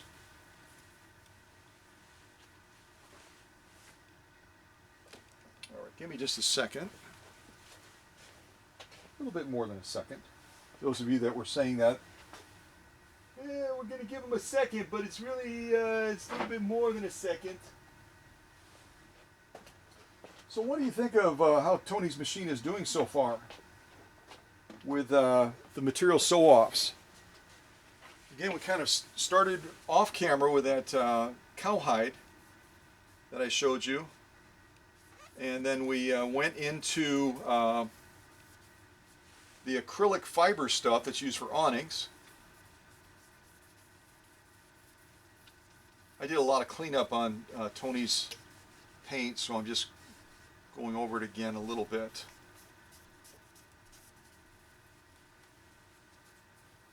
Yeah, I think this 1591 has done just a fabulous job. Again, a machine that required a fair amount of rewiring, quite a bit of motor work as well. And I think this machine is really showing the power and performance that we would expect from a machine that has spent about 12 hours on the workbench. All right, so what do we sew next? What are we going to do next? Let's see. I've got some of that fake leather material, kind of a leather vinyl mix is the way I would describe it. You know, the nap really does say leather, but I've had a number of folks, including Sonny, that said, yeah, it's pretty sure it's a man-made material. So whether it's man-made or not, it's going to be a fairly challenging material to sew because it does have a combination of vinyl and leather incorporated into it. And we could do a lot more layers, but again, I'm not trying to show the max. I just want to show the potential of what this machine can reveal through these limited sew-offs. So I'm going to go ahead and do 2 layers of this stuff. And we'll buzz down that. I'll probably kick the power in a little bit more so we can see a little bit more of that 1591 potted motor. Again, it would peak at right around 0.6 amps, which we're not even going to come close to during this premiere. But at least we'll be able to hear some of that power kind of creeping through. Now I will do, actually what I'll do is I'll do 2 stitch lines. Kind of rethinking this. Let me do a stitch line with a longer stitch, and then we'll lay down a much shorter stitch next to it so we can see how that satin type stitch presents on this real tricky material to sew. Again, whenever you have a material that is a combination of leather and vinyl, it right away is going to raise the difficulty of sewing that material and the likelihood of skip stitches, distorted stitches, etc. So let's see how Tony's machine holds up to this.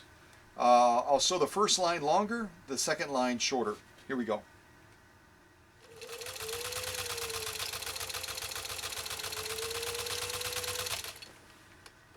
Alright, there's our first stitch line.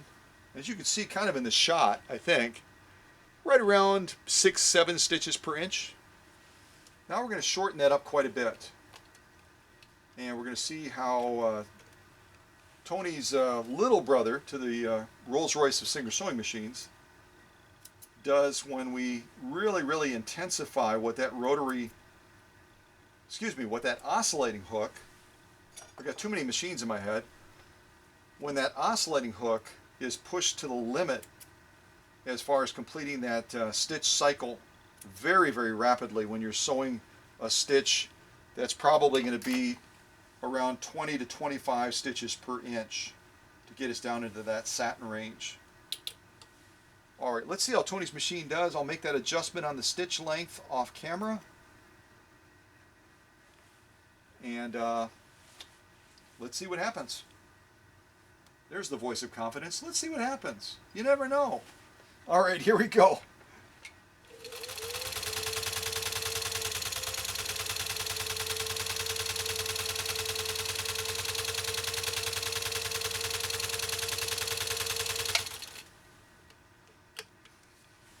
The other thing I really do enjoy about the 1591 as well is it's got a feed dog system that even with slippery, tricky material like this, as you could just see in the camera shot, it does a fabulous job of feeding it evenly and straight.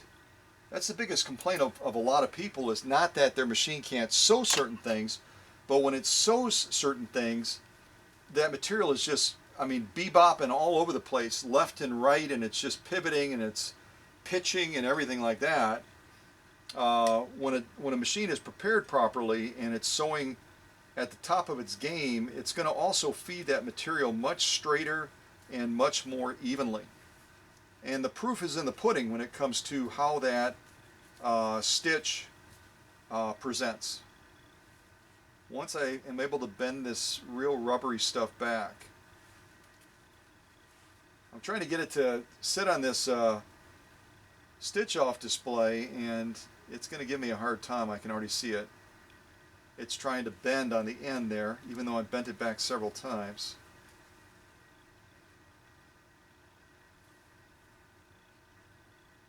Alright, I'll do my best with this. I mean, it's precariously balanced right now. If it doesn't fall off while we're trying to look at these stitches, then we've got a wonderful win situation. Okay. So we're going to look at both of these at the same time. Obviously, on the top is that larger stitch that we sewed first, and you can just see the pucker of that material between those two stitch rows. That tells you that there's definitely probably vinyl incorporated into this material composition, because it's puckering up, almost like you see on that compressed felt material that we sew as well. But let's look at the stitches and see how we did as far as consistency of stitch and presentation of stitch. So I'm going to start moving across.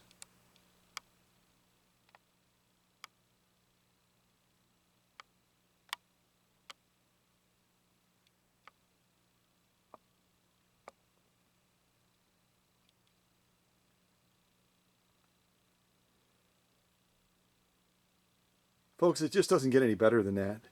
And look at that from the side. If I kind of stop for a second and just kind of pause. Probably talking about each one of those layers being around 2 ounces. So combined 2 layers of this stuff, which is kind of a vinyl leather mix. I mean, it's not a thin, easy peasy sew off at all. And yet, Tony's machine just executed it beautifully when it comes to the stitch presentation. We'll go across it again after I get done bumping the camera. So look at the satin stitch on the bottom. Again, we're right around 20 stitches per inch, 15 to 20 stitches per inch. Top stitch right around 5 or 6 stitches per inch.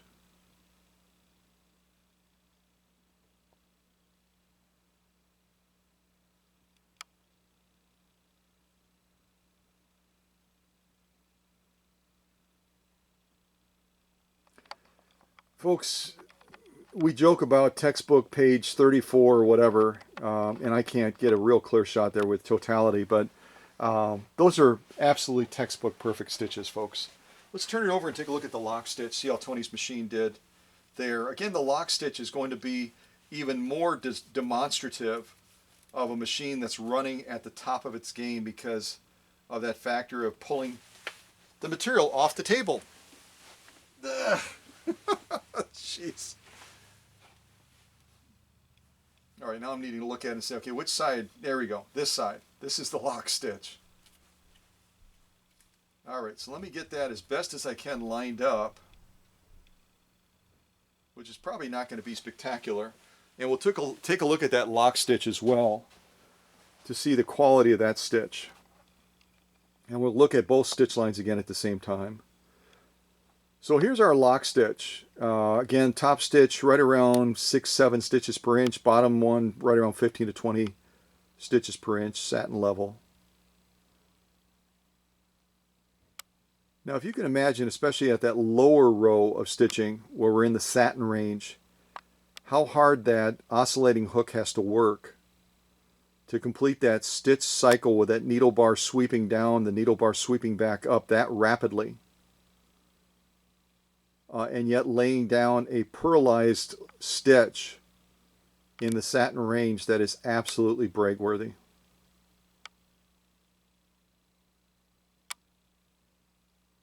That is an absolute success.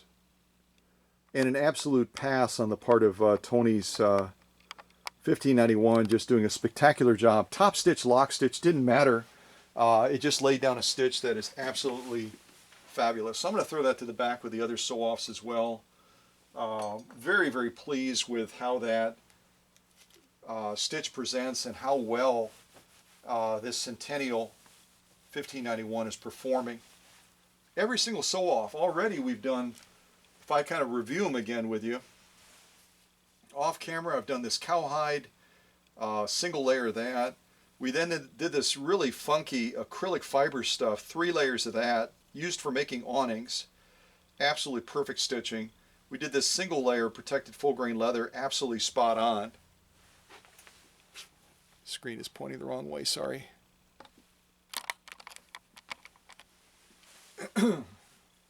Yeah, you can see that in the shot. And then we just did this, what is probably a man-made material combination of leather, vinyl, 2 layers of this stuff, and just, I mean, picture perfect, textbook perfect stitching on that as well. So already our sew-off sandwich, as I like to call it, looks like this. Now that would be enough confirmation for pretty much anyone that works in my space in preparing vintage sewing machines and presenting vintage sewing machines as well. But we're not done yet. We're going to do a little bit more sewing on Tony's machine to test it further, to see how it performs, because that's really what these premieres are all about, is it's to test that machine. And sometimes the machine will have a hiccup. Sometimes there will be an anomaly. And that's okay, because guess what? That's real world. That's going to happen too in your sewing space or in Tony's sewing space as well, where once in a while there will be, as that needle dulls. And I've already done a lot of sewing on this needle.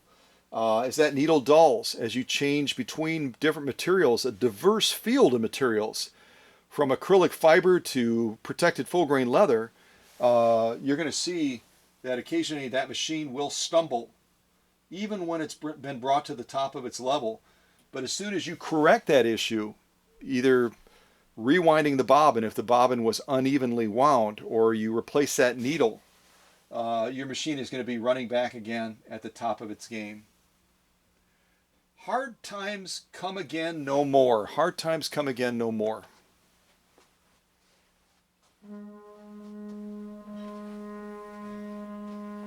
All right, let's do a little bit more sewing on Tony's machine, and then we're gonna pop over to Facebook.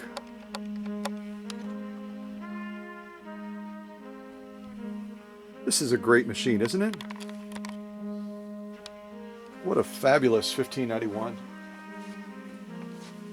And I love the fact that it's celebrating the 100th anniversary of Singer. How cool is that? How cool is that? Let's hop over to some genuine elk hide. We haven't done that yet. And I will do my best to try to kind of sew around on this a little bit as well.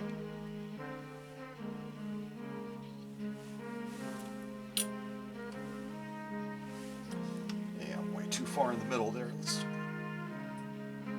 What I'm going to try to do on this, and I emphasize try, I'm going to try to sew around the outer boundaries of this piece of genuine elk hide, and then I may add a second layer of elk hide to it, so we can go from control confirmation to power confirmation, if that makes sense. All right, are you ready? Of course you are. All right, here we go. A single layer of genuine elk hide. We're going to be focusing on harnessing the power of that foot controller and regulating speed, and trying to really manipulate that material to try to make these tight turns as best as I can. Here we go. Whoops. I know what I need to do. Actually, that would be kind of fun though. I'm still in the satin range right now. Let's sew this in the satin range all the way around this genuine elk hide. And then we'll demonstrate power using a longer stitch in the middle when we try to go through 2 layers. Okay, here we go.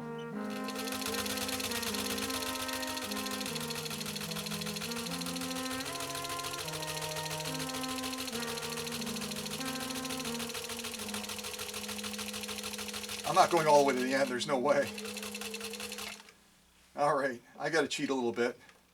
Let's complete this turn and go down to the finish.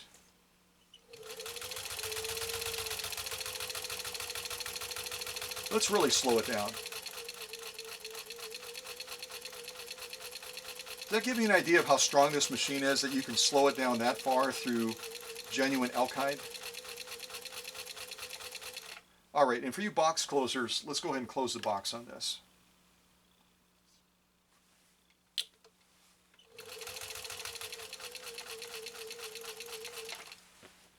I think I left it open just a little bit. Just a little bit. Left it open, so. All right. Yeah, I did. I left it open just a little bit. I'll get notes. I'll get notes. Why did you leave it open a little bit? You promised to close it.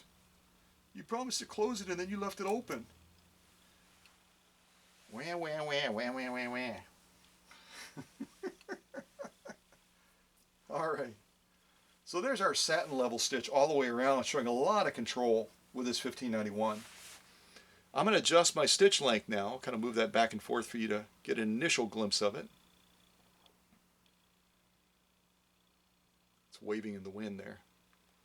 Turn it over and look at the lock stitch as well, which is nearly impossible to see through this nap unless we pull it way back, which I can certainly do real quick. Oops, lower it down. There we go.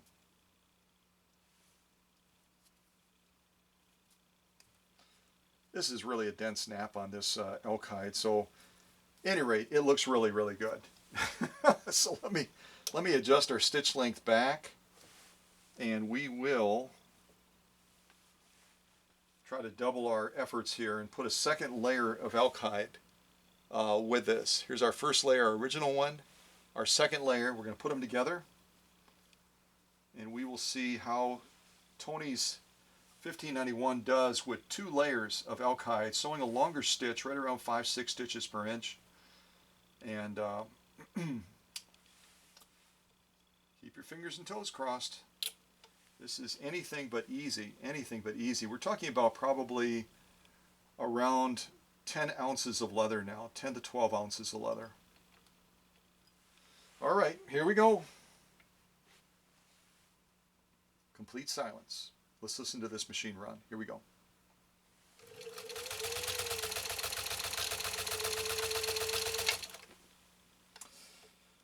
Oh, that was really tough. I was really wondering if it would be able to do that, and there it just got it done, and got it done so doggone easily. It's ridiculous! See how easy that was? I almost feel like I want to do it one more time just to confirm that I wasn't like blinking. As Tony's 1591 just went through 2 layers of genuine elk hide, like, that was it? That's all I get for a nickel? Really? Let's do it one more time just for fun. Alright, so here we have 2 layers again of genuine elk hide, about 10 to 12 ounces of chemically processed leather. How is he going to do the second round with stitching down the middle? I don't know. We'll see. Here we go.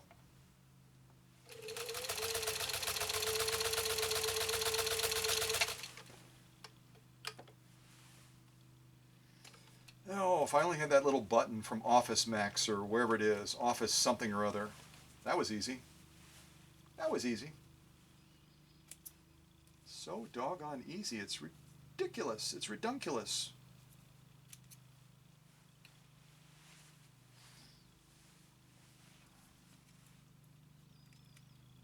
Yeah, this nap just makes it... I could have put those back to back, I suppose. So we'd be able to see that stitch definition on the lock stitch more easily. Let me see if I can... actually, you can kind of see it when I pull it back like that. Where am I?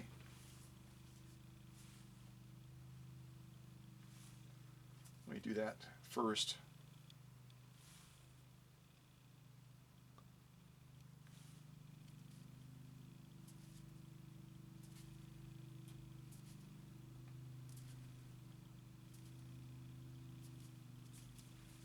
Turn it around and we can look at the other row on top now.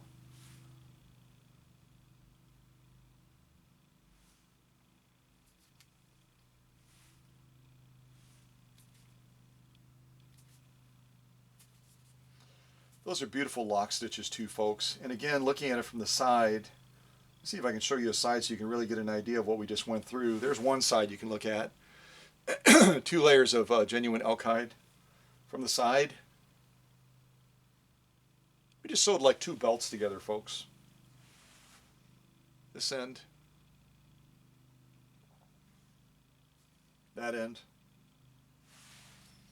And not only did we make it through material that is just crazy thick, again, probably around 10 to 12 ounces of leather thickness as far as ounces, but we laid down stitching that is absolutely drop dead gorgeous.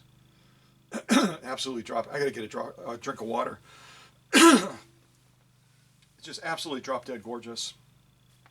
So these 2 layers, single layer and then 2 layers of genuine elk hide, is a definite pass. I'm going to throw that to the rear as well with the rest of the sewing that we've already done.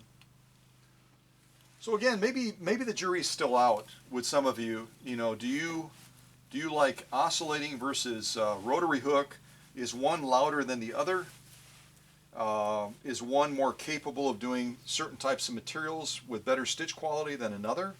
There's a lot of camps of thought on that, a lot of debate when it comes to people having different views on that.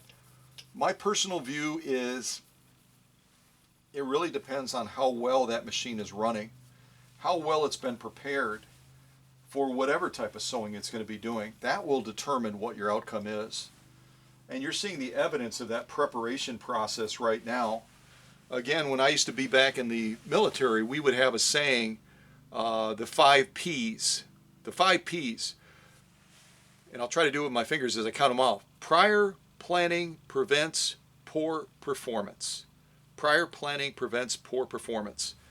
The planning phase of getting this machine optimized, taking it through my very detailed finalization process, is that planning aspect so that we can have success in the performance at this stage where we're doing conformation sew-offs on a wide field of different materials. If you just do one sew-off on one type of material, it really doesn't prove much. And that's usually what you'll see when people are demonstrating their machines for sale, or they're showing a quick little video clip of the machine sewing something. They'll show one sew-off. We've done how many sew-offs so far? Different layers, different material compositions.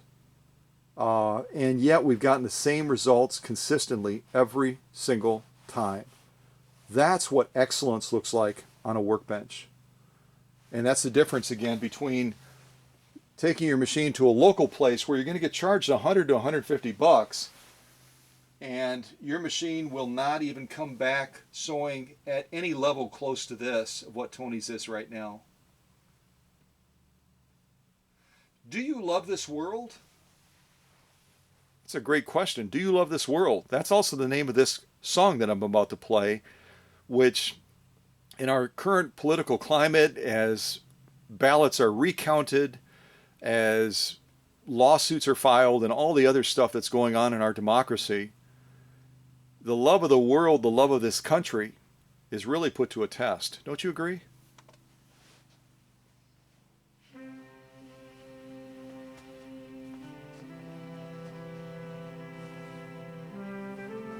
All right, camera locked, screen turned around.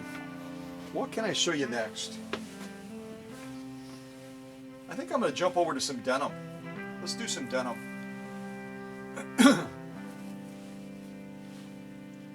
The other thing I should mention real quick, since we're down at the needle, before I forget to mention this, because otherwise I probably will forget to mention it. On this 1591, if you're installing that bobbin, whether it's the bobbin like Tony's where the finger is pointing at the 11 o'clock position, or the bobbin on other class 15s where that bobbin is pointing at the 1 o'clock position, you want to make sure when you put that spool in, you would be holding the bobbin case in your left hand and then putting that spool in with the thread coming over the top with your right hand. So that as it's unwinding, it's going to be turning counterclockwise. You also want to make sure that your needle, when you put it into the needle clamp, that flat side is going to be facing to the left. So that flat side on this needle needs to be facing to the left, And then we're going to be threading it, not from left to right like a lot of singers. We're going to be threading it from right to left. So flat side to the left, thread it from right to left. And again, that bobbin, when you put it into the bobbin case, again, what I recommend is hold the bobbin case in your left hand with that little slat where that thread is going to slide through near the top. And then with the bobbin in your right hand, put that bobbin in with a thread coming over the top when you put it into the bobbin case. Yeah, I just wanted to cover those basics. Again, it sets you up for success. And that's the goal on this channel, is to educate you, to inspire you, to entertain you, and also to set you up for success. Yes, sir, Bob. So here we've got some heavy grade denim. This is not that stretchy stuff you've seen me sew before. This is just heavy grade denim. And we're going to do a short line of stitching on this probably. I've got 2 layers to start. I'm going to fold it in half. We're up to 4 layers. I'm going to fold it one more time. I'm not joking, folks. We're going to try 8 layers of heavy grade denim. That, ladies and gentlemen, is just a little bit of crazy. Just a little bit of crazy. We'll see how Tony's machine does with this. And maybe I should set us up for ultimate success by, first of all, doing 4 layers and then folding it over and doing 8 layers second. Nah, let's just go for it. Let's just go for it. Assuming we can fit it underneath the presser foot, which I didn't even try yet. I didn't even try it yet. Yes, we can, and not even using the hyperextension on this 1591. We just fit 8 layers of heavy grade denim underneath the presser foot. That, folks, is pretty daggone impressive. That's pretty daggone impressive. So let's put that presser foot down on these 8 layers. I'm going to, off camera on top, I'm just going to increase that presser foot pressure just ever so slightly, about 1 turn. Because again, when you're sewing heavier grade materials, more layers, more dense materials, you want to increase that presser foot pressure so that it feeds evenly underneath the presser foot and over the feed dogs.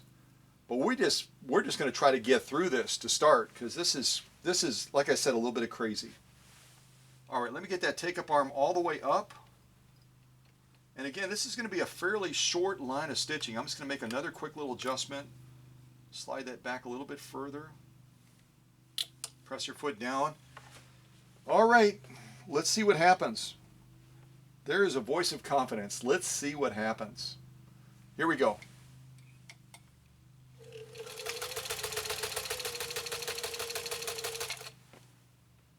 What are you saying? Are we done? I can't tell. Are we done? Did we do it? Wait, Dr. Singer, did I go through the 8 layers of heavy grade denim that easily? Seriously? Oh my gosh. All right. Well, it is what it is. All right, let's take a look at these stitches. And all of you right now that are texting me or sending me Facebook Messenger messages, which, by the way, Hans and Bill can see those as well, so don't put anything weird. We just went through 8 layers of heavy grade denim like it was a single layer of cotton. Single layer of cotton. Yep, that was it. Look at that again from the side, what we just sewed through on Tony's machine. You do it like this. 8 layers of heavy grade denim. Did you see Tony's machine pause, struggle, cry out for help, dial 911? No, it just did it. Like, what's the big deal? What the heck is the big deal? I'm just going to do it. I'm just going to get it done. All right. I hope that stays on the sew-off display thingy, what-do-you-call-y.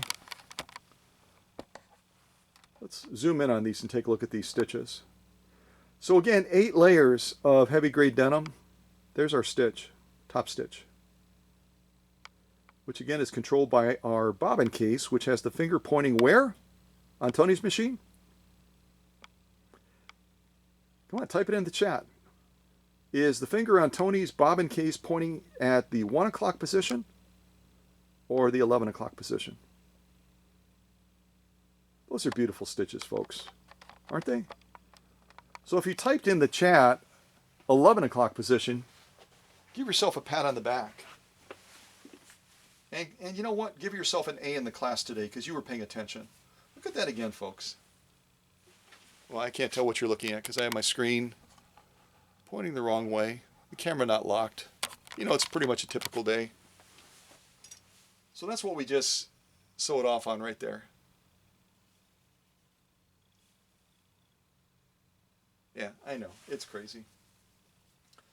So here goes our lock stitch. Let's take a look at that now. Just making sure. Yep. I think I got it right. I might have it right. We'll turn it both ways. You can look at them both again, just in case I flipped it the wrong way. So assuming that this is our lock stitch, which I'm better than 80% sure that it is. All right, 85%. It's absolutely spot on, folks. Again, think about the difficulty of the task of that oscillating hook system, spinning quickly back and forth to generate that stitch through 8 layers of heavy grade denim. Totality of the stitching. We'll look at the other side as well, because at this point I'm about 70% sure that we've already looked at both sides, but I'm not 100% sure. So here is the other side of the material.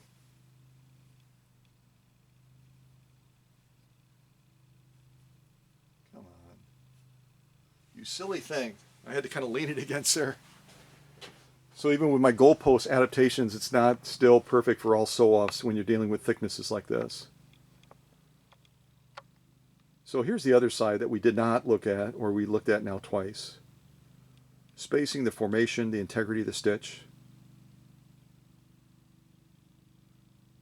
Alignment, presentation. 8 layers of heavy grade denim, folks. If you are not impressed yet, I don't know if we can help you, to be honest with you. That is some tough sewing right there. And yet, after I took this 1591 through my finalization process, unlike the 1591 in your sewing area, your space, where it would go, oh heck no, there's no way I'm going to take that on. There's no way that I'm going to try to do that. Tony's machine took on the task without griping, weeping, or gnashing its feed dog teeth at all, and got the job done to perfection, both with the stitching on this side and the stitching on this side as well. That's a pass. Yeah, we'll give it a pass. It's a pass or fail class for the material, not for you guys. You guys get letter grades. I'm sorry. So if you try 8 layers of heavy grade denim on your machine and your machine goes, stops, like I can't do it, there's no way, send your 1591 to the workshop so that I can bring your machine to this level. Okay? There you go. Let's throw that to the back as well. Let's see real quick what our sew-off sandwich looks like so far. Try to line all these up as best as I can. That, ladies and gentlemen, is a picture of confidence. We've done all of these sew-offs, with the exception of the one that I did off camera. All these other sew-offs have been done live on this premiere. And Tony's machine, without missing a beat, 8 layers of heavy grade denim,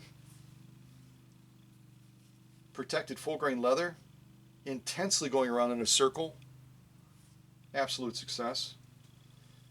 First of all, a single layer of elk hide, then 2 layers of elk hide, no worries.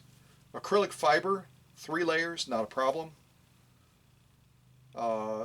This genuine cowhide that I did off camera, no issue whatsoever with the satin stitch and also the longer stitch. And then finally this leather vinyl blend, what-do-you-call-y thingy stuff that may be real, fake, or a combination of both. 2 layers of that, and absolute perfection on that as well. I think we're really close to the finish line, folks. I don't know if I can, if you're not impressed with all of this. I know Tony is. Tony's an educator, very smart dude. And he's looking at that and going, Scott, stop. Pack it up, my friend, and send it to Ohio. Today, please. It's ready, it's ready, it's ready. You confirmed it. I'm a believer, is what Tony's saying after seeing all of that. Yeah, we'll do maybe like one more sew off. Maybe just one. Because that's just doggone impressive is what that is. That's just, what? What? Yeah. First of all, I got to wipe off Tony's bed a little bit. It's a Centennial machine, folks. You got to be standing tall, looking good. Ought to be in Hollywood.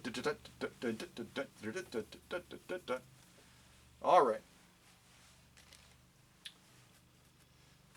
What do I have left? Compressed felt. We already did a sew-off similar to that. Then I've got, oh yeah, why don't we go the opposite direction? We've gone extreme. Now we'll do basic. I've got this light cotton blend. Why don't we just do like, why don't we do 4 layers of this cotton blend? Although, you know what, you folks asked me to go thin. Let's go 2 layers. Let's go super thin. We've done heavy duty. We've done, are you kidding me? Are you out of your mind, Scott? How did you do that? My 1591 won't do that. My 1591 doesn't sew like that. What do you have, a magic wand? Well, maybe. But if your machine can't do anything close to what you've seen in this premiere today, resolve long before the first of the year to send your machine to the workshop, will you? Please? All right, let's buzz around this a little bit and see how Tony's machine does. As a matter of fact, I'm gonna get a drink of water. Put on a little bit more music. And let's test this machine with super lightweight. So we just did Do You Love This World? And now we're going to do Burden Laid Down. Burden Laid Down with this trumpet piece.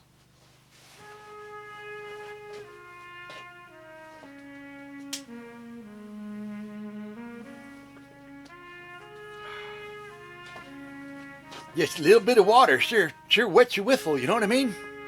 Just a little bit of water.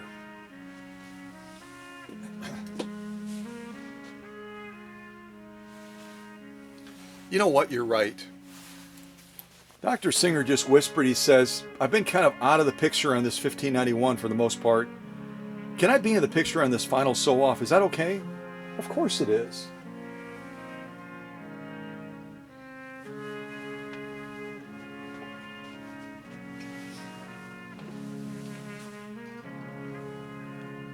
And I'll widen this shot a little bit so you can see Dr. Singer too.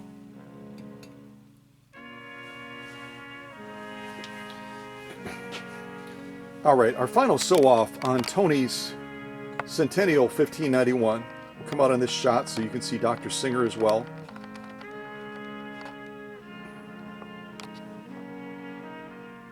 And hopefully not see that lamp that's pointing down there.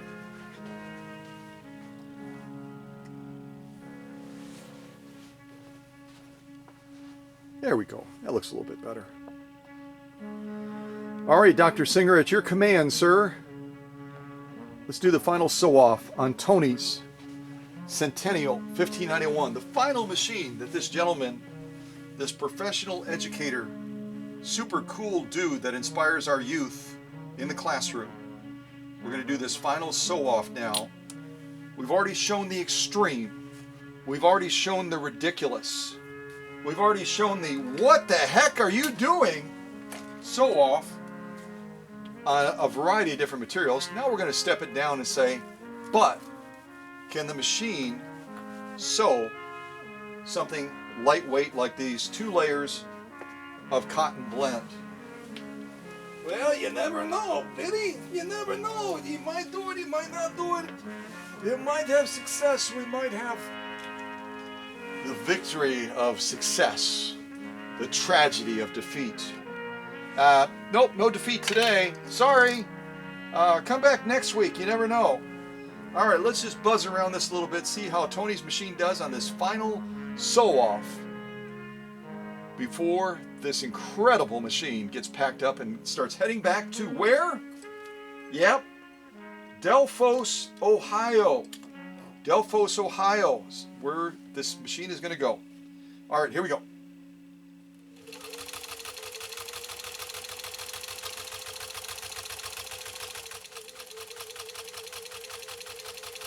Yes, I know, I'm going in a circle again. What the heck?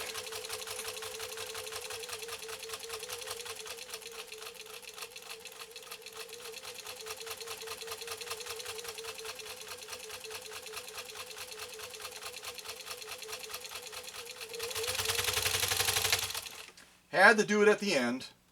That was probably about 30% of the power. 30% of the power. And I don't even think I sewed over the threads this time. See that? You can teach the teacher sometimes. Good stuff. Good stuff. That was kind of a cool little song that we just played, wasn't it? Yeah, I like that.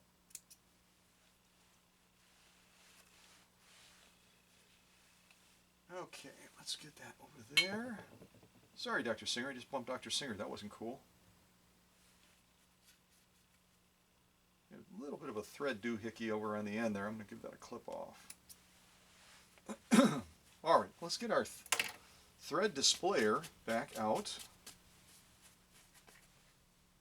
Kind of threw the rag on top of it. Wiping Tony's machine off with.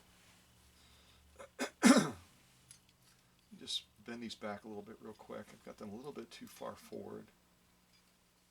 There we go. That should make it better. Yeah, this should be the top stitch. We're going to look at both sides anyway, so there's not going to be little or any difference between the two.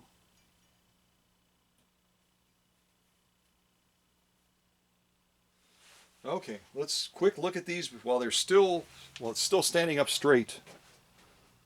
That was a neat one. Burden Laid Down. Burden Laid Down. What a great title, too. When All This Is Over is the next one. When all of this is over. Let's take a look at these.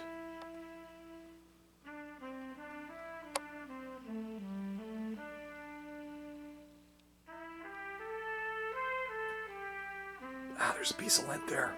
Hold on. Wait a second. Give me a second.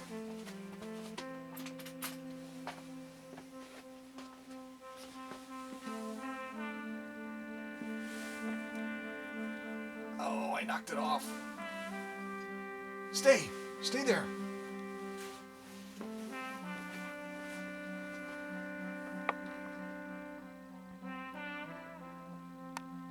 Beautiful stitching, folks. Don't you agree? And that's light grade.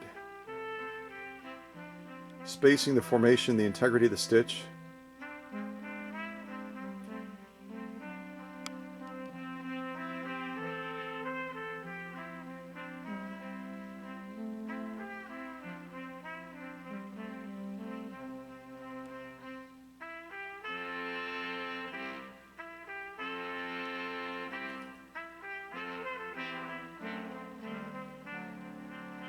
I think I went off the row again. Yeah, I got to move on to that other row.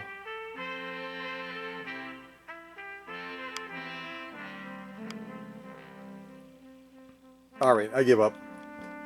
I keep going over the same row. It's a little bit, like I said, I'm looking through a little camera lens here. So beautiful stitching all the way around. Light cotton grade, cotton blend, I should say. 2 layers, spectacular. Spin this around.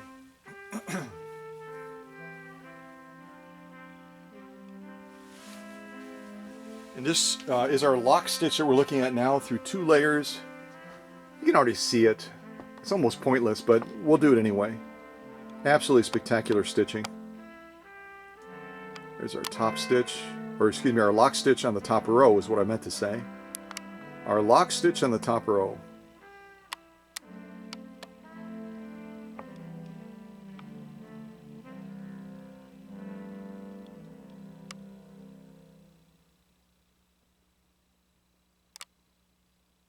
really like that piece, don't you? It's really cool. I got more lint. What is this? It's like a lint conspiracy. There's Arthur. We'll go back on this one so I don't make you dizzy.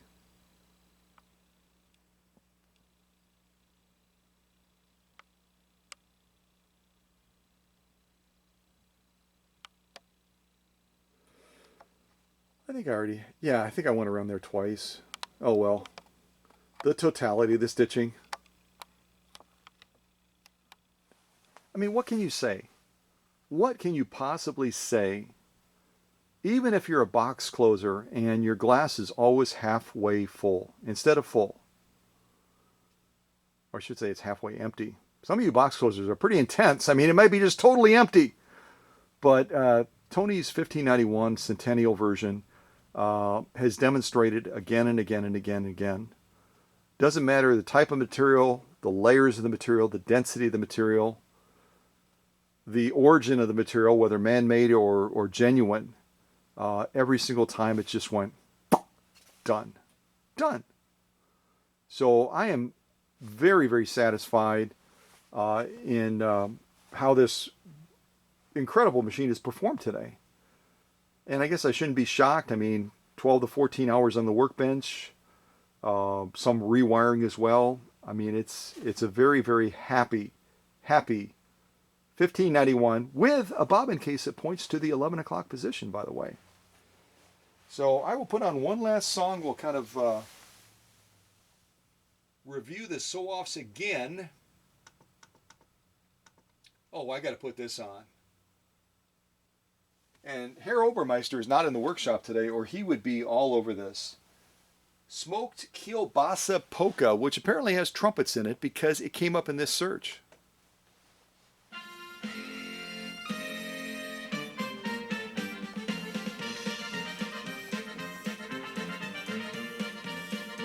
All right.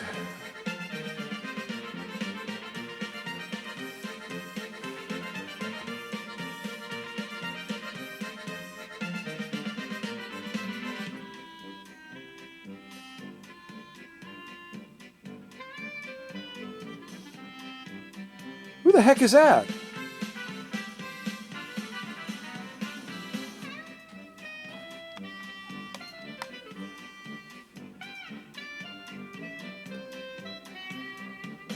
This is a friend of the pirates? All right, I need a name for this guy. Does anyone want to type in the chat what you think the name of this fella should be?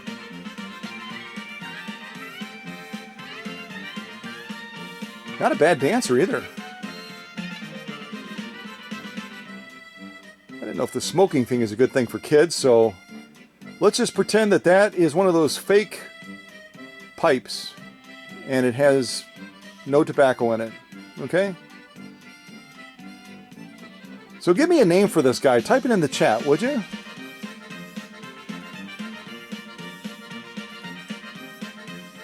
And we'll be seeing more of this fella too. All right. Certainly looks like he belongs on a ship, doesn't he? Yeah, he sort of does.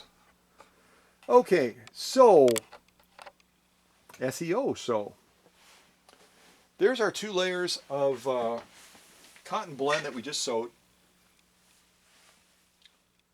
I'm going to move this little holder here. 2 layers of cotton blend, beautiful stitching.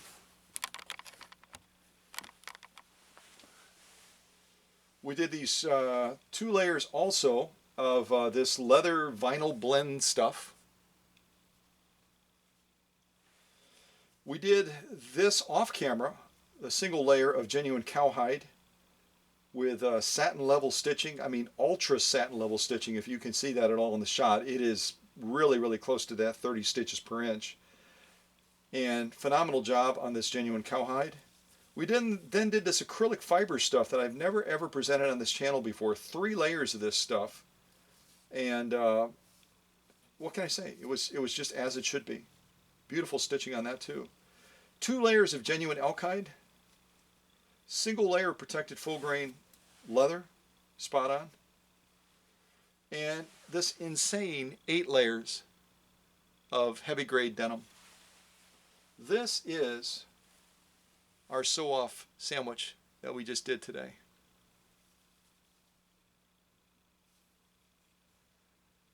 You know what? I've heard about this Scott guy, okay? And he's like really, really confident about his machines. But what proof does he have that his machines are the best in the world?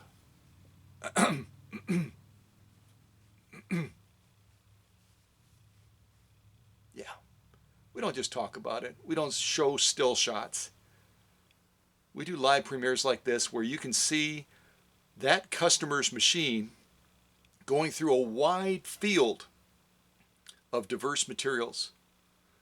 Everything from elk hide to acrylic fiber, laying down a textbook perfect stitch. That's what we do here in the classroom. The real stuff. Yeah. All right. Well, that should about wrap it up. I'll give you one last song to wrap things up. You're not going to be tested on all of the submodels of the Class 15, but hopefully you found that information helpful in understanding just what a huge grouping of Class 15s there in fact are.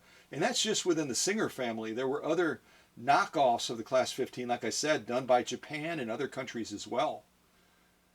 So, I mean, the confusion only grows as far as all the features and the changes within those other machines too. Yeah, Festival de Cuba. That's a great way to end this up.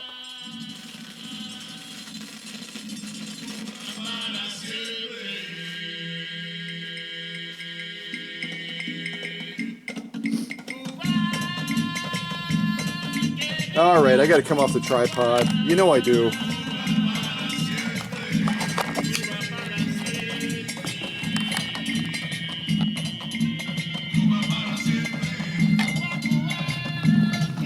What do you think, Dr. Singer? Yeah, I'm impressed too. Well, this is Tony's Centennial 1591. Ready to head back to Delphos, Ohio. Let's just look around the machine a little bit. Again, original paint, original decals. Just do a little bit of cleanup on it. Oh, that's a good idea. Thank you, Dr. Singer. Threading, spool.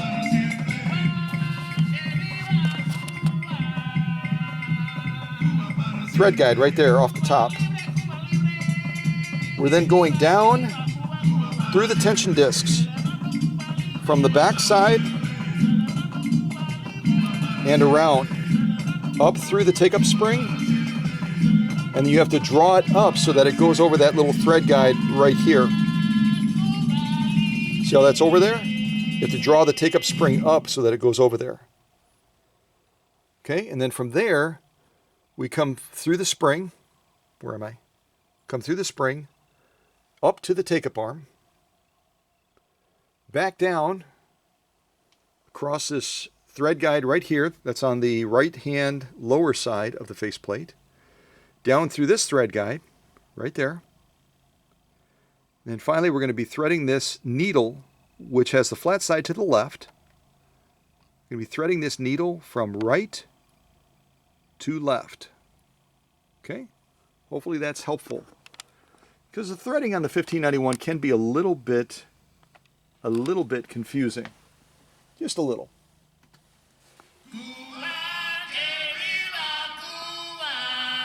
Hey, wait a second. Who just did that? All right, you moved back really quick, but I saw you do that. Seriously. Come on with me with your real cool leather satchel.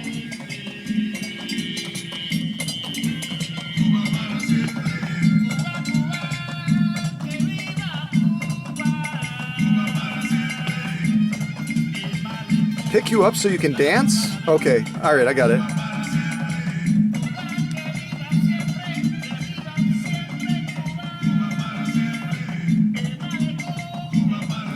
So this has been a premiere, a very serious premiere about Tony's Centennial 1591. Now that's a move I haven't seen before.